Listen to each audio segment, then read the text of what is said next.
ngivumele wena bhuti ngirelease a statement lesithi liqobo anointing liqobo alicabani nesikolo. Hey. Can I repeat that? Can you say that again?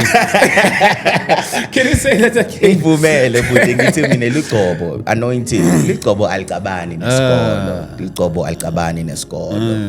Akuve kukuhle wena bhuti ushumayela livangeli laNkulunkulu uunderstand ukuthi kune degree loshile ekhaya ebonzeni.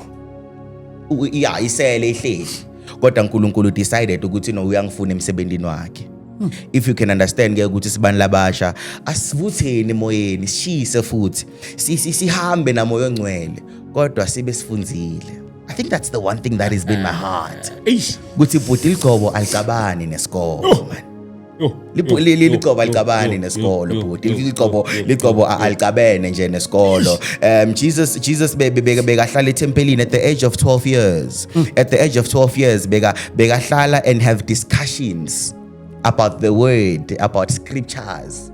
We think vumele ngithi PhD candidates of that particular time. Because in knowledge ayicabani nesikolo.